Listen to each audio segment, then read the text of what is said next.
Los primeros 4 versículos que fue nuestro primer estudio acerca de este capítulo, muestra cómo los israelitas tuvieron grandes privilegios porque experimentaron manifestaciones milagrosas de parte de Dios. Dice que todos estuvieron bajo la nube, todos pasaron el mar, en Moisés fueron bautizados, comieron el mismo alimento espiritual y bebieron la misma bebida espiritual. Esas fueron las experiencias que tuvo el pueblo de Israel. Nosotros como cristianos también hemos tenido nuestras experiencias propias con Dios. Y yo creo que no tenemos otra cosa que manifestaciones divinas de su gracia. O sea, vemos la misericordia y la gracia de Dios todos los días con nuestras vidas. Una de las cosas que más debe de impactar la vida del cristiano es el hecho de haber sido salvo por la gracia de Cristo. Uno tiene que asegurarse de conocer el significado de lo que es el Evangelio de salvación.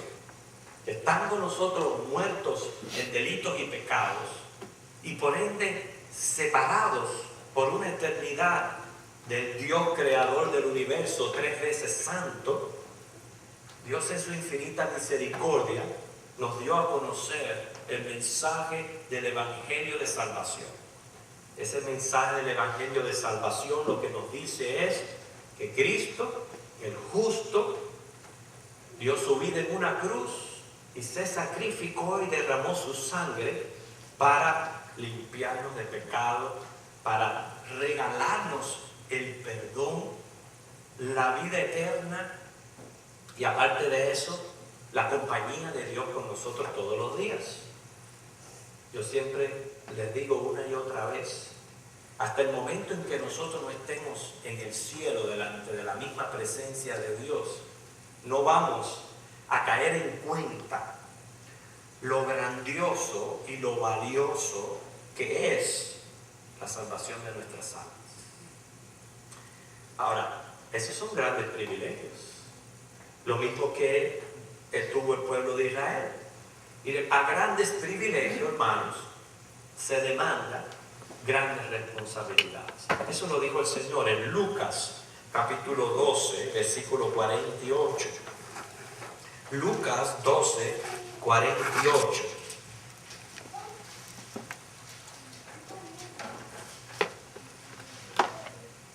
Yo quiero leer en la segunda parte de este versículo, ahí donde comienza diciendo, porque a todo, ¿ya lo tiene?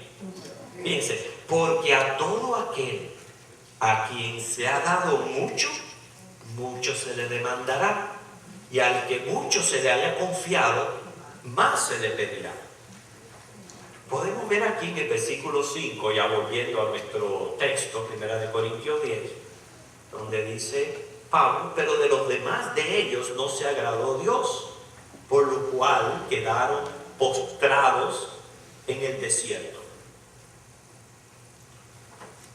Qué importante es el agrado de Dios. ¿Por qué no se agradó Dios específicamente de esta generación que pereció en el desierto? ¿Por qué? Por ser perversos, por ser desagradecidos, inconformes, murmuradores, desconfiados, hasta rebeldes. Y ahora les voy a mencionar parte de la historia. Ustedes saben que el Antiguo Testamento narra todo esto que sucedió con el pueblo de Israel atravesando el desierto. O sea que a pesar de que tuvieron grandes manifestaciones de Dios, ellos respondieron de esta manera y es lo que provocó el desagrado de Dios. Entonces, no podemos nosotros en ningún momento agradar a nuestro Dios después de haber sido salvos por su gracia, seguir viviendo en pecado y siendo infieles a nuestro Dios, más después de haber recibido tanta gracia. Todo comenzó, ustedes saben bien, que acabados de salir de Egipto, Dios los condujo frente a la tierra prometida. Les mandó a espiar la tierra. Regresaron aquellos 10 espías. Josué y Caleb fueron los únicos que trajeron un reporte positivo. Los demás se llenaron de pesimismo, se sentían incapaces, y esto les desagradó a Dios. Eso usted lo puede leer en Números, después en su casa, capítulo 14, los versículos 32 al 38, donde el Señor les dijo: ahora ustedes estaban frente a la tierra prometida, ya iban a entrar, ya yo se las iba a dar, pero por su desconfianza y por no ser obedientes a mi mandato de conquistar esa tierra, ustedes van a ser entonces condenados a 40 años en el desierto. Y así fue. Y no solamente eso, el Señor dijo: ninguno de ustedes va a ver la tierra prometida, todos van a perecer. Ahora, claramente dice Pablo aquí en el versículo 6, y es lo que nos interesa a nosotros: mas estas cosas sucedieron como ejemplos para nosotros, para que no codiciemos cosas malas como ellos codiciaron, ni seáis idólatras como alguno de ellos, según está escrito: se sentó el pueblo a comer y a beber y se levantó a jugar. Ni forniquemos como alguno de ellos fornicaron y cayeron en un día 23,000. Ni tentemos al Señor como también algunos de ellos le tentaron y perecieron por las serpientes. Ni murmuréis como algunos de ellos murmuraron y perecieron por el destructor. Fíjense, estas cosas sucedieron como ejemplo. Israel viene a ser un tipo, una señal, una huella, algo producido por impresión, un modelo al cual uno debe de conformarse. Los eventos, la historia del pueblo de Israel fueron tipos de nosotros. Muchas veces al leer el Antiguo Testamento nosotros decimos: pero ¿verdad que estos israelitas eran tremendos? Yo no puedo creer que hayan hecho esto y hayan hecho aquello y se hayan comportado así. Pero ¿y qué de nosotros? ¿No nos comportamos de la misma manera? Sí, estamos bajo otro pacto, estamos bajo el pacto de la gracia de Dios, pero también hemos gozado inclusive privilegios que ellos no tuvieron. Porque nosotros tenemos todavía más privilegios que aún, porque ya estamos, como dice, del lado de acá del cumplimiento de la promesa del Mesías. Porque claramente Hebreo dice: lo que ellos veían oscuro, nosotros lo vemos claramente. Y aún así nos comportamos de manera impropia y no aprendemos. ¿Qué es lo que nos está tratando de decir Pablo aquí? Muchas veces nosotros tratamos de justificar nuestras acciones y nuestro pecado diciendo: no, Dios es amor, Él no castiga, Él no condena a nadie, esto que sí lo otro. Hermanos, qué equivocados estamos, porque en su palabra Dios se revela, sí, un Dios que es amor, y el amor lo mostró en la cruz del Calvario, pero un Dios que es justo, un Dios que es santo, un Dios que dice: yo no voy a dar por inocente al culpable. Yo soy el creador de este mundo, yo soy el legislador, yo pongo las leyes, yo pongo las normas, las pautas, las reglas a seguir, los parámetros. Tú quieres vivir fuera de esos parámetros y aún así quieres que te vaya bien. No es a tu manera, es a mi manera. Tú te conformas a mi manera y te va a ir bien, porque dice: Él te mostrará las sendas de la vida. Dice: a la diestra de Dios hay delicias para siempre. Pero cuando tú quieres seguir tu propia agenda y te sales de lo que Dios nos tiene marcado como creador, es ahí donde vienen los problemas y donde acarreamos el castigo de Dios. Sí, Dios castiga. Y no se asombre de escuchar eso. Dios en efectivo castiga. Aunque ama al pecador, castiga el pecado. Miren cómo comenzó el pueblo de Israel. Después de haber sido libres de la esclavitud, que prácticamente los estaba matando, que ya salieron de aquella ciudad de esclavitud, entonces comenzaron a desear las ollas de frijoles, las carnes, lo que comían en Egipto, porque estaban aburridos del maná divino. Quisieron carne y Dios les dio carne, pero según dice Números 11, 33 al 34, que estando la carne en sus dientes, Jehová los hirió con una plaga. Ellos le demandaron carne a Dios. Queremos carne. Señor, ustedes quieren carne, tomen carne. Dice, todavía estaba la carne en el diente pegada, ya estaban recibiendo una plaga, una enfermedad. Y lo puede leer en Números 11, 33 al 34. Entonces, este es con relación al alimento físico, pero es que es el alimento espiritual. Muchas veces, como nosotros como cristianos, las cosas que hacemos se convierten como un tipo de fastidio. Entonces ya no las deseamos. Ya no deseamos abrir la Biblia, leerla, estudiarla. Ya no deseamos orar o ir a la iglesia. ¿Por qué? Porque hay otras cosas que están llamándonos la atención. Y es muy probable que sean cosas mundanales o la diversión mundanal.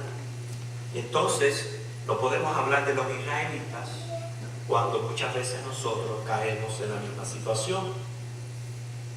Versículo 7 menciona la idolatría. Ustedes conocen la historia. Moisés sube al monte.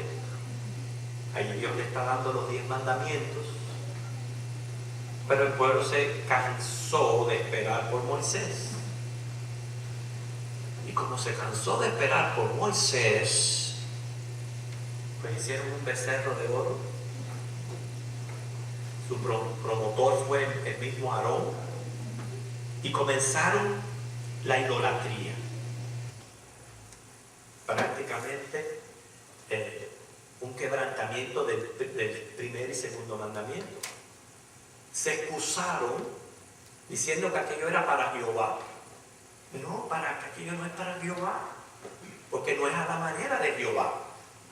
Y es lo que muchas religiones falsas se esconden tras esa mascarilla. Esto es para Dios, pero Señor, lo que es para Dios tiene que estar de acuerdo a lo que Él tiene escrito en su palabra. Y si Él en Éxodo 20 dice, no tendrás dioses ajenos, no te hagas imágenes, ¿cómo tú puedes fabricar estas imágenes y decir que lo que tú haces es para Dios? No puede ser.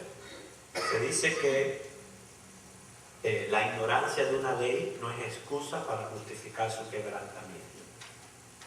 Dios es muy explícito en su palabra cuando Él revela su carácter, cuando Él revela su voluntad. Él es bien explícito.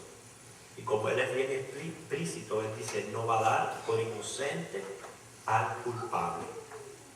Versículo 8, noten como que un pecado lleva a otro en cadena. Dice, ni forniquemos como algunos de ellos fornicaron, cayeron en un día 23,000. Es obvio que aquí Pablo está refiriéndose a un suceso en particular, el cual dice que cayeron en fornicación con las hijas de Moab 23,000 personas. El número real fue 24,000. Al parecer 23,000 cayeron en una vez y luego siguieron muriendo. Todo esto lo narra Número 25:9. Lo estuvimos estudiando hace poco.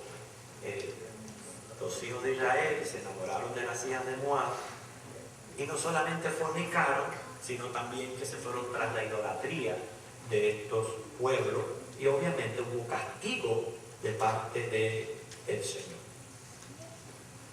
En esos tiempos, en Corintios se celebraba el culto a Venus, y dice que inclusive era tan corrupto como el que se le rendía a Baalpeor en estos días del pueblo de Israel. Lo que está mencionando aquí de esta mortandad. Quiere decir que la iglesia de Corintio había salido de este tipo de paganismo. Y no solamente había salido, estaba todavía en medio de una ciudad bien pagana. Y ellos tenían el peligro de ser invitados y caer en estas prácticas. El domingo aquí se celebra Halloween. Y yo voy a estar predicando acerca de este tema. Porque Halloween no es una fiesta como otra cualquiera, como muchos piensan, inocentona. Halloween es el culto al diablo, a la misma muerte, a todo lo que es satánico y espíritu de demonios. Y hay muchas personas que tratan esto con un poquito de ligereza y es un poquito asustante, porque es muy claro que el Señor nos advierte a abstenernos de estas costumbres y a no practicar esto como cristianos que somos. Y tenemos que tener convicción personal, hermanos. Yo no me explico. Hay otras religiones en el mundo, oye, que tienen unas convicciones que mira, los matas y no son capaces de quebrantar lo que ellos tienen escrito. Por ejemplo, el Islam, lo que ellos tienen en el Corán, para ellos es sagrado. Y ellos por ningún momento quebrantan una de esas de las cosas que ellos tienen dictadas. Los Estados Unidos supuestamente es un país reconocido como cristiano. Cuando ellos ven las películas, los programas de televisión, las cosas que suceden aquí en Estados Unidos, que se proclama cristiano, entonces le da todavía a ellos más combustible para pensar de que la religión de ellos es la verdadera. Por el estilo de vida cristiana que muchos viven en este país. Y por la falta de convicción. El único que tiene, Señor, la verdad del Evangelio, como dice Juan, estamos en el verdadero Dios, en la verdadera vida eterna, en Cristo Jesús, somos los cristianos. Me atrevo a decir que posiblemente es la religión que menos convicción tiene en cuanto a lo que tiene que hacer como cristiano. Por eso es que a grandes privilegios, grandes responsabilidades, Dios nos va a demandar mucho más. Ahora dice el 9, ni tentemos al Señor, como también algunos de ellos le tentaron y perecieron por las serpientes. Suceso tras suceso, Pablo está ilustrando la grave consecuencia de lo que es la apostasía y la infidelidad a Dios. Se dice que es mejor nunca haberlo conocido que haberle conocido, menospreciarlo y abandonarlo. No porque sea un dicho, lo dice 2 de Pedro 2, 20 al 22, 2 de Pedro 2, 20 al 22.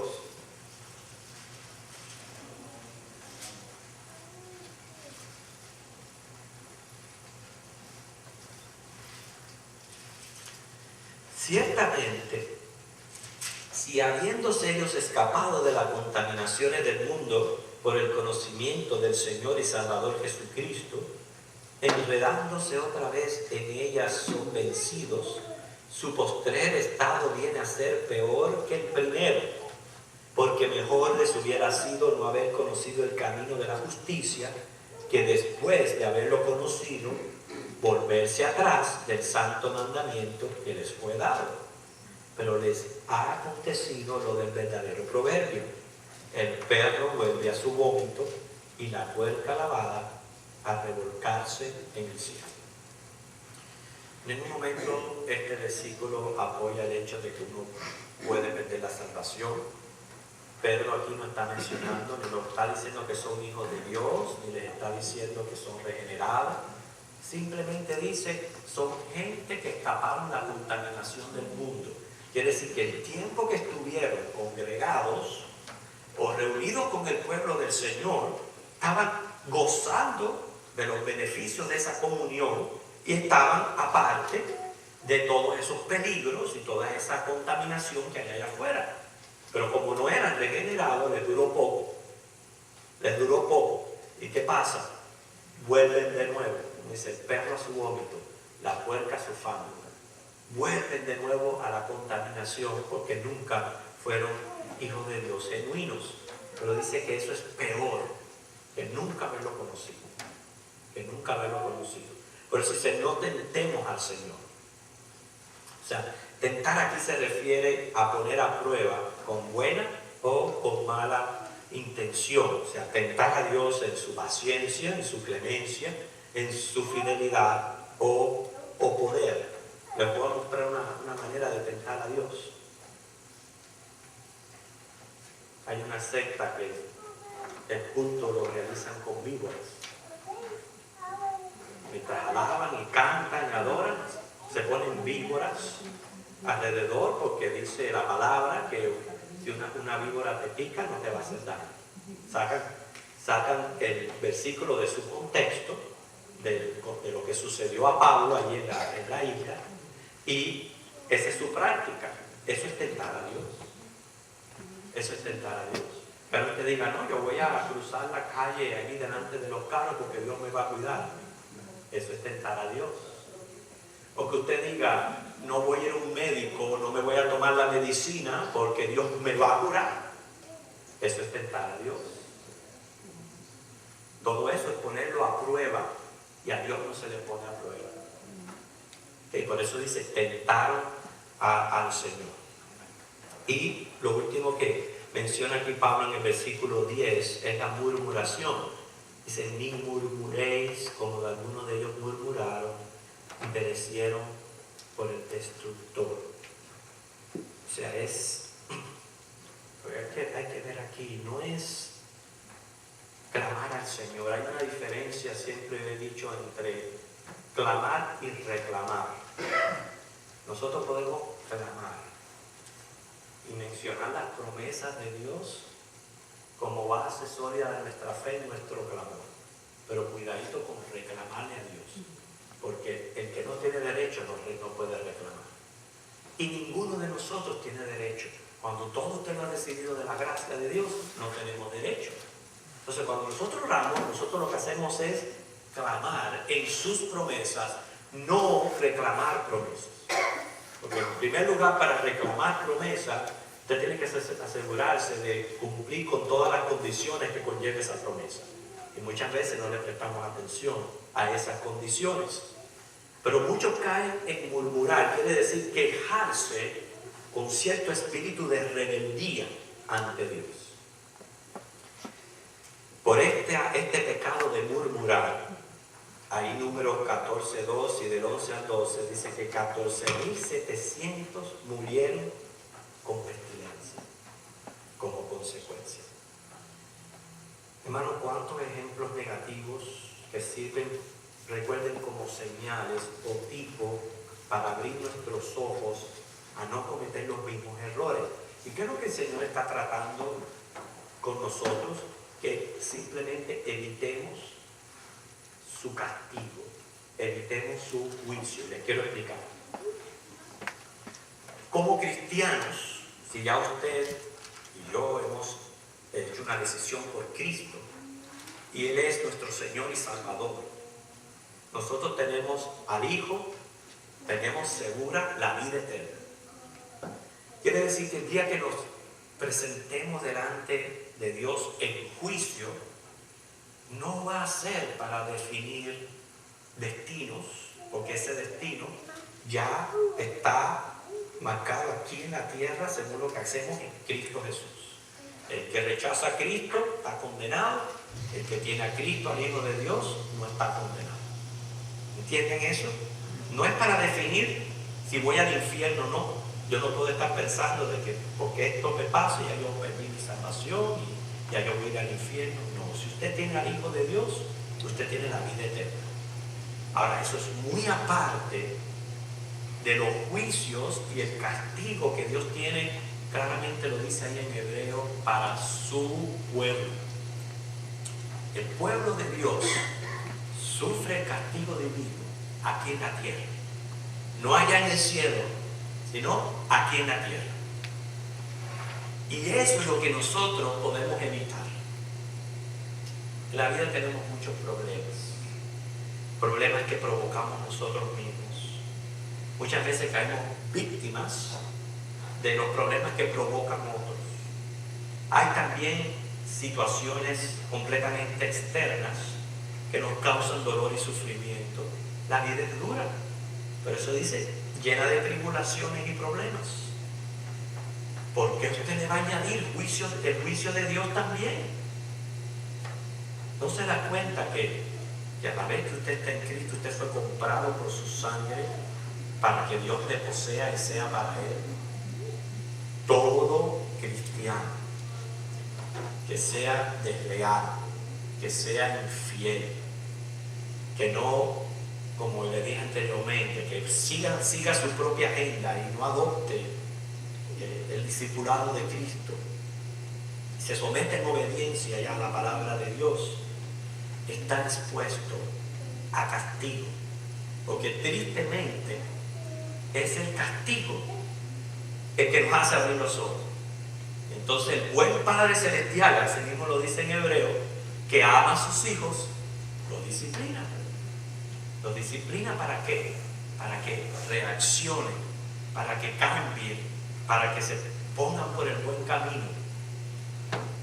Y es lo que Pablo quiere, que a través de estos ejemplos, poniendo al pueblo de Israel, que recuerden que es la niña de los ojos de Dios. El pueblo que Él escogió y formó Él mismo, aún siendo su pueblo, miren lo que les pasó. Entonces dice el Señor, ustedes se piensan que si ustedes hacen lo mismo que hizo Israel, ustedes van a quedar impunes. ¿Sería justo eso? Claro que no. Entonces, todo esto es una exhortación a que como cristianos evitemos el juicio y el castigo de Dios cuando somos desobedientes a su palabra y que somos desleales o estamos en pecado y no queremos arrepentirnos. Para esto es esta exhortación. No porque vamos a perder la salvación, sino porque podemos evitar los juicios de Dios aquí en la tierra, que a veces son tan dolorosos, hermanos. Yo tristemente oigo muchos hermanos que me llaman y me dicen que pasaron esto y aquello, y esto y aquello, y esto y aquello, y esto y aquello, y todavía están pasando por esto y aquello. Y yo nada más que hago un análisis y les digo, ¿y cuándo fue la última vez que estuviste en la iglesia? O hace 5 meses. Hace 5 meses visitó a la iglesia. ¿Y tú quieres que no te pase nada? No, hermano, no. Pero dice el Salmo, mis ojos pondré en los fieles de la tierra. Fíjense qué cosa tan especial tener los ojos de Dios arriba de mí. Pero dice, claro, en los fieles de la tierra, en los que me son fieles. Ahí yo voy a poner mis ojos, los voy a guiar, les voy a proveer, les voy a conducir. Y hay una gran diferencia cuando uno le es fiel al Señor. Hay una gran diferencia cuando uno lo pone a Él en primer lugar en la vida. Cuando uno no tiene las prioridades desordenadas. Hay una gran diferencia cuando uno busca el reino de Dios primeramente. Y esa es la exhortación que tenemos en estos versículos. El Señor les bendiga.